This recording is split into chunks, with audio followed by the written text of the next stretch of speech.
Hello बच्चों, exercise set 6.3 question number 8। An equilateral triangle is inscribed in a circle of radius R. Show that the ratio of area of the triangle to the area of the circle is equal to 3√3/4 pi. हमें इस question में ना एक circle के अंदर equilateral triangle दिया हुआ है और सर्कल की जो रेडियस है वो हमें आर बताई गई है और हमें शो करना है ट्राइंगल का जो एरिया है उसका रेशियो ट्राइंगल सर्कल के एरिया से हमें शो करना है कि क्या वो 3√3 और 4 पाई के जो इक्वल है ये हमें शो करना है। तो जैसा कि हमें इस क्वेश्चन में बोला गया है ना कि सर्कल के अंदर एक इक्विलेटरल ट्राइंगल है, उसका हमने नाम रख दिया ABC।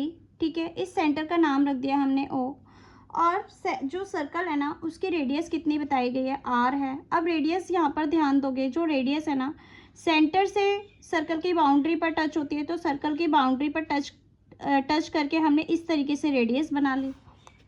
ठीक है, तो यहाँ पे ना इस तरीके से ये जो पॉइंट्स मिल रहे हैं ना ये रेडियस भी हैं और इससे हमारा जो क्वेश्चन है वो थोड़ा सॉल्व भी होगा। तो हमने इस तरीके से इन क्वेश्चन को मिला दिया। तो अगर ये रेडियस है हमारी, ये तीनों क्या है, हमारी रेडियस है सर्कल की। अब यहाँ देखो बच्चों, हमारे पास जो है ना इक्विलेटरल ट्राइंगल का एरिया चाहिए। ठीक है, तो इक्विलेटरल ट्राइंगल का जो एरिया निकालने के लिए हमारे पास ना साइड की बहुत ज़रूरत पड़ेगी, क्योंकि जो इक्विलेटरल ट्राइंगल का जो एरिया का फॉर्मूला होता है वो होता है √3/4a² होता है। तो यहाँ पर हमें साइड की ज़रूरत पड़ेगी। तो यहाँ देखो बच्चों, हम ना इस जो रेडियस है ना उसको पूरा यहाँ पर कंप्लीट एक एच बना देंगे। ठीक है, यहाँ पे इसकी हाइट बना दी, इस ट्राइंगल की हाइट बना दी। अब बच्चों, जब भी एक सर्कल के अंदर ना कोई एक ट्राइंगल होता है ना, सर्कल है, ठीक है, इसके अंदर क्या है, एक ट्राइंगल है मान लो,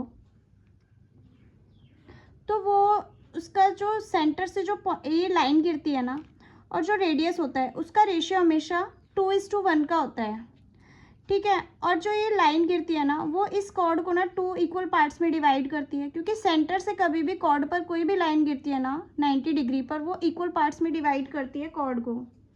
ठीक है, तो यहाँ पर ना वही चीज़ है, अगर ये 2 होगा ना, अगर 2:1 का होता है, कहीं भी होगा 2:1, अगर ये हमारी R है, रेडियस हमारी R है, तो जो ये लेंथ है ना O से लेकर, इसका नाम रख दो, कोई H नाम रख दिया मान लो हमने, OH होगी ना, वो अगर ये R है तो ये होगी R/2 हो जाएगी।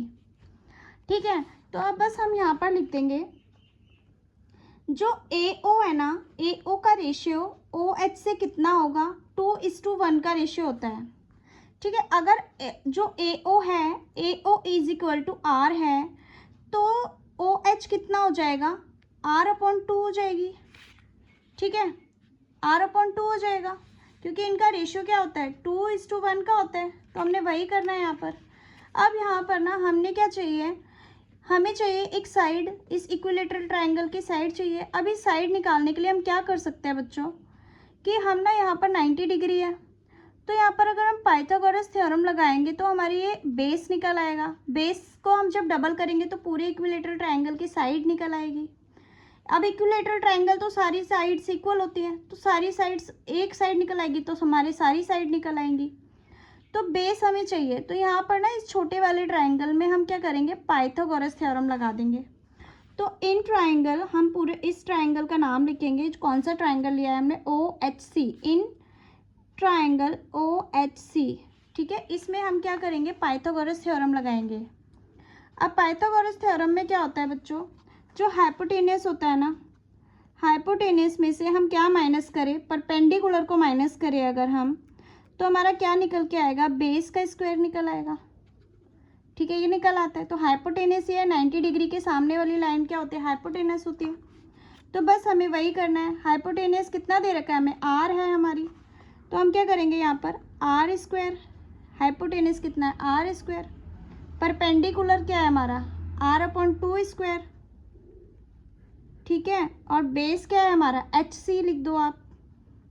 ठीक है, अब यहाँ पर R² क्या है, R² और इसका भी स्क्वायर कर देंगे तो 4 आ जाएगा। अब ये है HC²। अब यहाँ देखो, ये ना इससे मल्टीप्लाई होगा, जो हम एलसीएम लेते हैं वैसे कर लेना। 4 को हम R से स्क्वायर से मल्टीप्लाई करें तो 4R² आ जाएगा। यहाँ पे हो गया R², नीचे आ जाएगा 4 × 1 = 4 और ये हो जाएगा हमारा HC²। ठीक है, अब 4R² में से R² गए तो हमारे क्या बचा, 3R² बचा अपॉन 4, और ये है हमारा HC²। अब बच्चों जो HC² होता है ना, जो स्क्वायर है वो इक्वल्स टू के जब इस तरफ आता है ना तो वो अंडर रूट बनता है।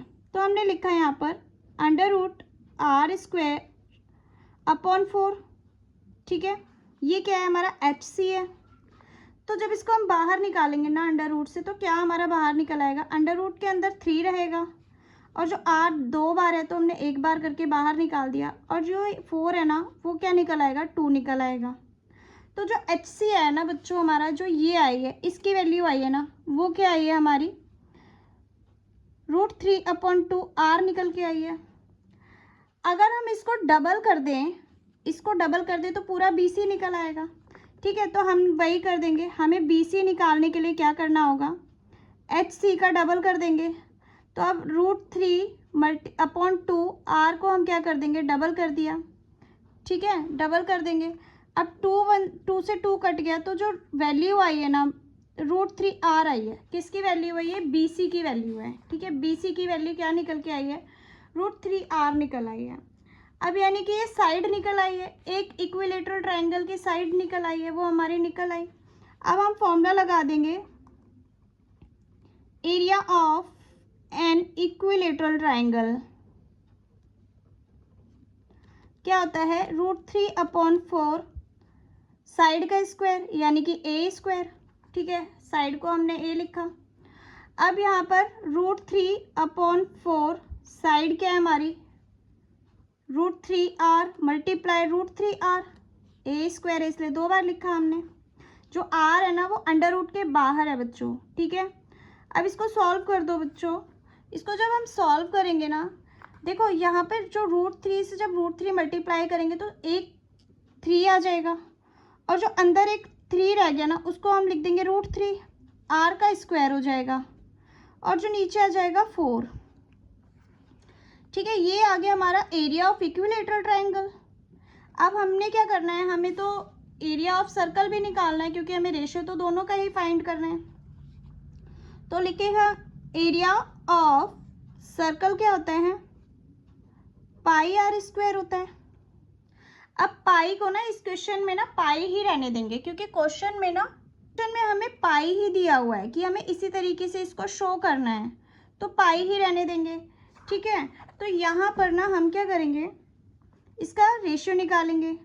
देखो 3√3/4 और ये है R²। अब इसका रेशियो निकालने के लिए हम क्या करेंगे, इसके नीचे क्या लगा देंगे हम, πr²। अब जो ये ना उल्टा होके ऊपर चला जाएगा, तो हम इसे कैसे लिख सकते हैं, 3√3R²/4 और यहाँ लिख देंगे πr²। ठीक है, अब यहाँ पर देखो बच्चों, जो R² है ना, R² से कट रहा है, तो जो हमारी यहाँ पे वैल्यू आई है ना वो आई है 3√3 और नीचे 4π।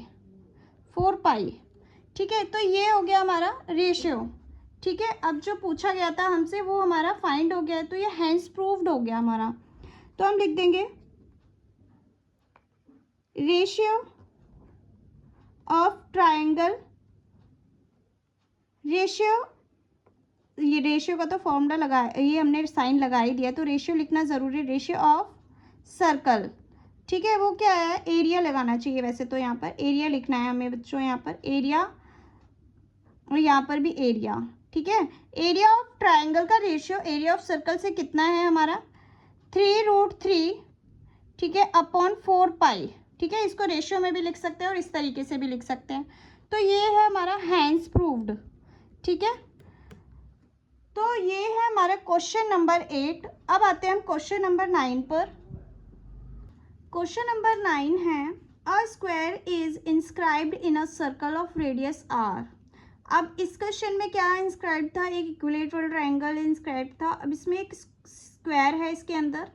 ठीक है, उसके जो रेडियस उसमें r दे रखी है। Show that the ratio of area of square of area of circle, इन दोनों का जो हमें रेशियो फाइंड करना है और हमें शो करना है कि वो 2/π के इक्वल होगा, ये हमें शो करना है।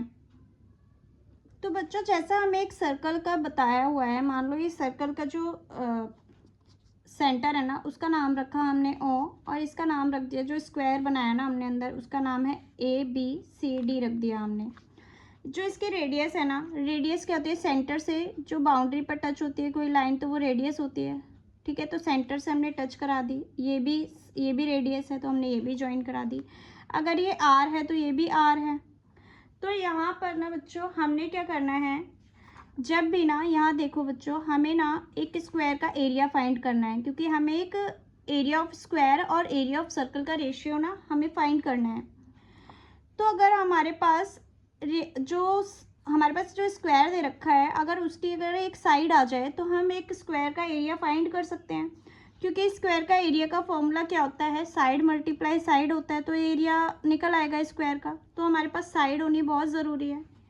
तो यहाँ देखो बच्चों, जो स्क्वायर होता है ना, उसकी प्रॉपर्टीज़ क्या होती है, वो 90 डिग्री एंगल होता है उसके हर कोने पर। ठीक है, तो 90 डिग्री एंगल है, तो यहाँ पर देखो बच्चों, यहाँ पर ना पाइथागोरस थ्योरम लगेगी। ठीक है, अगर ये आर है, ये भी आर है, तो जो इसका हाइपोटेनस हो गया वो क्या हो गया, हम लिखेंगे इन ट्राइंगल BCD लिख लो। ठीक है, इन ट्राइंगल BCD में जो पाइथागोरस थ्योरम लगा दो। ठीक है, अब ये अगर A है तो ये भी A है, यानी कि ये साइड है तो ये भी साइड, तो क्योंकि जो स्क्वायर होता है उसकी सारी साइड्स इक्वल होती हैं, तो ये A है तो ये भी A है। अगर मैं लिखूं कि A का स्क्वायर कर दूं मैं प्लस A का स्क्वायर कर दूं, तो क्या होता है, वो हाइपोटेनस का स्क्वायर होता है, यानी कि क्या हो जाएगा, वो 2R का स्क्वायर हो जाएगा। अब यहाँ देखो, मैंने ये क्या करा है, P का स्क्वायर, यहाँ पे पाइथागोरस थ्योरम लिख दी मैंने, P का स्क्वायर प्लस B का स्क्वायर इज इक्वल टू क्या होता है, हाइपोटेनस का स्क्वायर होता है।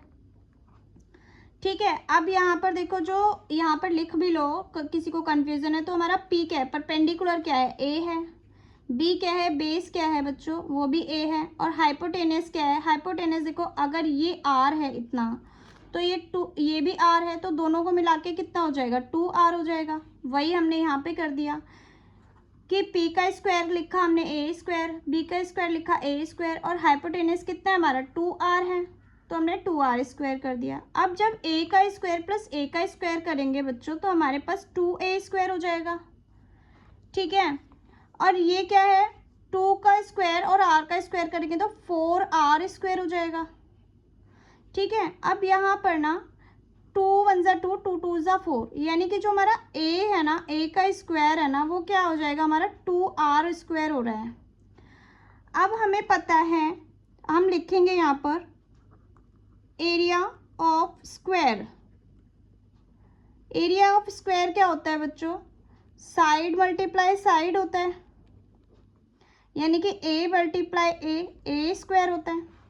अब A स्क्वायर की तो वैल्यू हमारे पास आ ही गई है, 2R स्क्वायर है, तो जो एरिया ऑफ स्क्वायर क्या निकल के आया है, तो A स्क्वायर क्या है, A square is equal to 2R square, ये निकल आया हमारा। तो ये हो गया हमारा एरिया ऑफ स्क्वायर। अब हमें फाइंड करना है एरिया ऑफ सर्कल, तो हम यहाँ लिखेंगे एरिया ऑफ सर्कल क्या होता है, पाई R स्क्वायर। ठीक है, अब बच्चों क्वेश्चन में, जैसे पहले क्वेश्चन में पाई को पाई ही लिखे रहने दिया था ना, इसी तरीके से ना इस क्वेश्चन में पाई को पाई ही लिखे रहने देंगे, क्योंकि हमें शो करना है 2/पाई, इसको शो करना है। ठीक है, अब इसको देखो बच्चों, यहाँ पर जो इसको रेशियो में करना है, तो हम क्या करेंगे, रेशियो फाइंड करना है। रेशियो फाइंड करने के लिए हम लिखेंगे area of square upon area of circle. क्या है, देखो एरिया ऑफ स्क्वायर क्या है हमारा, ये आया 2R स्क्वायर, और एरिया ऑफ सर्कल क्या है, पाई R स्क्वायर। अब यहाँ पर ना R से R कट गया, R स्क्वायर से R स्क्वायर कट गया, तो जो हमारा रेशियो आया ना 2 पाई आ गया, तो ये हो गया हमारा हैंस प्रूव्ड। तो जो पूछा गया हमसे, एरिया ऑफ स्क्वायर का रेशियो एरिया ऑफ सर्कल से आ गया 2/पाई आ गया। तो ये प्रूव हो गया हमारा क्वेश्चन। ठीक है, तो ये हो गया हमारा क्वेश्चन नंबर 9 भी कंप्लीट है आपका। तो इस वीडियो में आपको मैंने कराया है क्वेश्चन नंबर 8 और क्वेश्चन नंबर 9। ठीक है।